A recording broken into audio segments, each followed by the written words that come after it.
نہیں ہے کہ صرف ہندو لڑکی ہی مسلم لڑکے سے میرج کرتے ہیں، تو مسلم لڑکی بھی ہندو لڑکی کو پسند کرتے ہیں، لیکن میں اس لیڈیز کی بات سے بالکل میں اتفاق رکھتا ہوں۔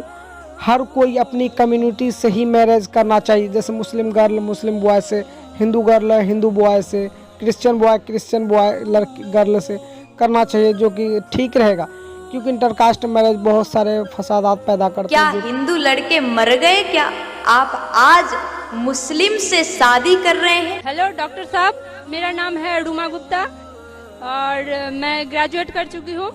میرا سوال ہے کہ اگر ایک مسلم لڑکا اور ایک ہندو لڑکی شادی کرے، اور اگر ایسا ہو کہ وہ مسلم لڑکا ہندو لڑکی کے گھر میں نماز پڑھے اور وہ ہندو لڑکی اس کے گھر میں جا کر پوجا بھی کرے، تو یہ کیا جائز ہے یا ناجائز ہے؟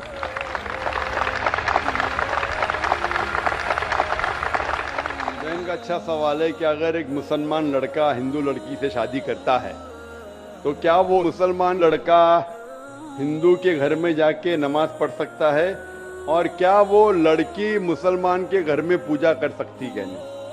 سب سے پہلے کچھ شرائط ہے ہر چیز کے۔ آپ اگر گاڑی رکھیں گے اور گاڑی کا ایک پہیہ رکھیں گے، سائیکل کا ایک پہیہ رکھیں گے، ٹریکٹر کا، تو گاڑی چلیں گی کیا؟ نہیں چلے گی۔ یا چاروں سائیکل کر دو یا چاروں ٹریکٹر کر دو۔ اسی لیے قرآن کی آیت ہے سورہ بقرہ کی سورہ نمبر 2 آیت نمبر 221 میں اللہ تعالیٰ فرماتے ہیں کہ آپ مشرکہ سے شادی نہیں کر سکتے جب تک وہ ایمان نہ لائے۔ مطلب جو غیر مسلم ہیں اور شرک کر رہی ہے اس سے آپ شادی نہیں کر سکتے جب تک وہ ایمان نہ لائے۔ اور ایک ایمان لانے والی عورت چاہے کتنی بھی بدصورت ہو، وہ ایک مشرکہ سے بہتر ہے۔ اور آگے آیت کہتی ہے کہ لڑکیاں مشرک لڑکے سے شادی نہیں کر سکتی جب تک وہ ایمان نہ لائے۔ ایک مومن آدمی چاہے کتنا بھی بدصورت ہو، وہ بہتر ہے بنسبت جو شرک کرتا ہے۔ اس کی وجہ یہ ہے کہ اسلام میں لکھا ہے کہ اگر آپ خدا کے علاوہ کسی کو اور پوچھتے ہیں، کسی اور کی عبادت کرتے ہیں، یہ سب سے بڑا گناہ ہے۔ اور اللہ تعالیٰ فرماتے ہیں سورہ نساء میں سورہ نمبر 4 آیت نمبر 48 میں، اور سورہ نساء سورہ نمبر 4 آیت نمبر 116 میں، کہ اللہ سبحانہ و تعالیٰ اگر چاہے تو کوئی بھی گناہ کو معاف کر سکتا ہے، لیکن شرک کو کبھی نہیں معاف کریں گے۔ اگر ایک انسان مشرک جیسا مر گیا تو اللہ تعالیٰ کبھی بھی اسے معاف نہیں کر سکتا، کیونکہ مشرک وہ شخص ہے جو شرک کرتا ہے، اور یہ سب سے بڑا گناہ ہے، کیونکہ ہمارا خالق، ہمارا مالک، ہمارا ایشور، ہمارا خدا، ہمارا بھگوان، اگر ہم اس کو گالی دیں گے، یہ سب سے بڑا گناہ ہے۔ جس نے ہمیں زندگی دی، جس نے یہ ساری چیزیں ہمیں دی دنیا میں، اگر ہم اس کو گالی دیں گے، اس کے علاوہ کسی اور کی عبادت کریں گے، یہ شرک ہوا۔ تو اسی لیے اسلام میں اجازت نہیں ہے کہ ایک مسلم لڑکا یا لڑکی کوئی مشرک لڑکا یا لڑکی سے شادی کرے، یہ اجازت نہیں ہے۔ جہاں تک کہ سوال ہے کہ ایک عام مسلمان ہندو گھر میں نماز پڑھ سکتا ہے، اگر اس کے سامنے کوئی مورتی نہیں ہے تو وہ نماز کہاں بھی پڑھ سکتا ہے، اگر جگہ صاف ہے۔ ہمارے رسول محمد صلی اللہ علیہ وسلم فرماتے کہ ساری دنیا، ساری دھرتی مومن کے لیے مسجد ہے، یعنی ساری دنیا آپ کہاں بھی نماز پڑھ سکتے، دیکھنا چاہیے کہ صاف ہے، آپ نماز پڑھ سکتے۔ تو یہ آپ جا کے اگر ہندو کا گھر میں جاتے ہیں اور وہ صاف ہے، کوئی مورتی آگے نہیں ہے، تو نماز پڑھنے میں کوئی حرج نہیں ہے۔ ضروری نہیں ہے کہ آپ کو شادی کرنا چاہیے پھر آپ نماز پڑھ سکتے، شادی کرنے کی ضرورت نہیں ہے، نماز پڑھنے کا اگر صاف جگہ ہے تو کوئی حرج نہیں۔ اسی لیے شادی کے لیے شرط ہے کہ دونوں کا ایمان ہو۔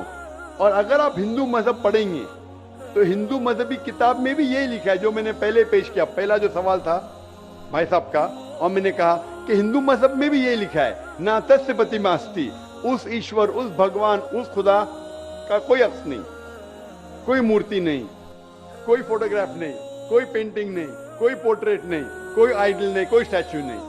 اگر یہ مان لے کہ کم از کم جو یکساں ہے ہندو اور اسلام کے مذہبی کتاب میں، کم از کم اس کے اوپر عمل کرے تو اکثر ہمارے مشکلات دور ہو جائیں گے. جو یکساں نہیں ہے اس کو کل ڈسکس کر سکتے ہیں. اور اگر آپ تحقیق کرتے ہندو مذہب کی کتاب پڑھتے اور اسلام مذہب کی کتاب پڑھتے, دونوں میں لکھا ہے خدا ایک ہے, دونوں میں لکھا ہے خدا کا کوئی عکس نہیں ہے, دونوں میں لکھا ہے کہ خدا کا کوئی بت نہیں ہے, دونوں میں لکھا ہے کہ خدا کے علاوہ کسی اور کی عبادت نہیں کرنا چاہیے, دونوں میں لکھا ہے کہ آخری پیغمبر محمد صلی اللہ علیہ وسلم میں, دونوں میں لکھا ہے کہ شراب نہیں پینا چاہیے. میں حوالے دے سکتا ہوں اور میں تقریر ایک دیا ہوں, similarities between Islam and Hinduism. اسلام اور ہندوازم میں یکسانیت دونوں کتاب میں. آپ اگر پڑھیں گے قرآن مجید میں سورہ مائدہ سورہ 5 آیت نمبر 90 میں لکھا ہے کہ شراب پینا حرام ہے. اب Manusmriti chapter number 9 verse number 225 پڑھیں گے, اس میں لکھا ہے شراب پینا حرام ہے. قرآن میں لکھے سورہ مائدہ سورہ نمبر 5 آیت نمبر 3, سورہ بقرہ سورہ نمبر 2 آیت نمبر 173, سورہ انعام سورہ نمبر 6 آیت نمبر 145 اور سورہ نحل چیپٹر 16 ورس 115 میں حرمت علیکم المیتۃ والدم ولحم الخنزیر وما اہل لغیر اللہ بہ. کیا آپ کے لیے حرام ہے مرا ہوا گوشت, خون, سور کا گوشت اور وہ کھانا جس کے اوپر اللہ کے علاوہ کسی اور کا نام لیا گیا ہے. آپ اگر ہندو مذہبی کتاب پڑھیں گے اس میں بھی لکھا ہے کہ سور کا گوشت کھانا حرام ہے. اگر آپ تحقیق کریں گے کافی یکسانیت ہے. اسلام مذہبی کتاب میں لکھا ہے قرآن میں سورہ نور میں سورہ نمبر 24 آیت نمبر 30 اور 31 کے اندر حجاب کے بارے میں, عورت کو الحمدللہ حجاب میں ہونا چاہیے, سر سے ڈھکا ہونا چاہیے اس کا جسم, صرف جو دکھ سکتا ہے وہ چہرہ اور ہتھیلی تک کے. آپ اگر ہندو مذہب کتاب پڑھیں گے رگ وید بک نمبر 8 میں لکھا ہے اور رگ وید بک نمبر 10 میں بھی لکھا ہوا ہے کہ عورت کو اپنے سر کے پلوں کو ڈالنا چاہیے چہرے پہ. رگ وید میں بھی لکھا ہے کہ جب مرد کو دیکھے تو نظر نیچے کرنا چاہیے. یہ قرآن مجید میں لکھا ہے سورہ نور سورہ نمبر 24 آیت نمبر 30 اور 31 کہ جب بھی کوئی خاتون مرد کو دیکھتی ہے جو اس کا شوہر یا قریب رشتہ نہیں ہے, اور جب بھی کوئی مرد کوئی عورت کو دیکھتا ہے اور قریب رشتہ نہیں ہے تو اسے نظر نیچے کرنا چاہیے. تو اس طریقے سے آپ تحقیق کریں گے جو یکسانیت ہے اس کے اوپر تو عمل کرو. تو یکسانیت ہندو اور اسلام مذہب میں جو مذہبی کتاب میں لکھا ہے, لیکن افسوس کی بات ہے کہ مذہب کے ٹھیکیدار یہ چیز کا ذکر ہی نہیں کرتے. کیوں؟ اسی لیے میں حوالے دیتا ہوں. میں کوئی عالم نہیں ہوں, میں کوئی پنڈت نہیں ہوں, میں اپنے آپ کو طالب علم کہتا ہوں, لیکن میں ہمیشہ حوالہ دیتا ہوں. تو کسی کو بھی شک ہے, کسی کو بھی شبہ ہے تو گھر پہ جا کے چیک کر سکتا ہے, یا انٹرنیٹ پہ جائیے, آپ ٹائپ کرو, ویز بھی انٹرنیٹ کے اوپر ہے, قرآن بھی انٹرنیٹ کے اوپر ہے, ٹائپ کرو, ریفرنس ٹائپ کرو, آپ کو حوالہ مل جائے گا. تو اسی لیے گاڑی چلنے کے لیے دونوں کا جو رولز اینڈ ریگولیشن ہے وہی ہونا چاہیے. اسی لیے دونوں لوگ مومن ہونا ضروری ہے. ڈاکٹر صاحب میں یہ پوچھنا چاہتی ہوں کہ آج کل واستو تنتر کے حساب سے گھر بنانا بہت کامن ہو چکا ہے, تو یہ کتنا دور صحیح ہے یا غلط ہے؟ بہن کا سوال ہے کہ واستو تنتر کے حساب سے گھر بنانا کتنا صحیح ہے. یہ ایک سائنس ہے جو ابھی زیادہ تر فیمس ہو, پہلے فیمس نہیں تھا, کہ ایسے دشا میں رکھیں گے تو یہاں سے ہوا آئیں گے. اگر آپ یہ سائنٹیفک لیں گے اور سائنٹیفک فائدہ ہوتا ہے کہ کھڑکی اگر اس دشا میں اس دشا سے ہوا آ رہی ہے, زیادہ سرکولیشن, کوئی حرج نہیں. لیکن اگر دینی اعتبار سے بنائیں گے, ایسا بنائیں گے تو زندگی اچھی ہوئیں گی, تو یہ غلط ہے. اگر آپ سائنس کے مطابق لیتے ہیں کہ اس سے سرکولیشن, تو کچھ چیز صحیح ہے, کچھ چیز غلط ہے.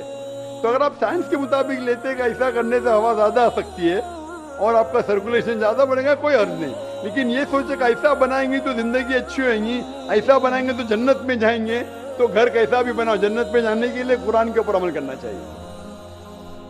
اگر سائنٹیفکلی کچھ فائدے ہوتے ہیں آپ کی زندگی میں رہنے کے لیے, کوئی اعتراض نہیں. لیکن یہ سوچیں گے کہ آخرت میں آپ جنت میں جائیں گے اس کی وجہ سے,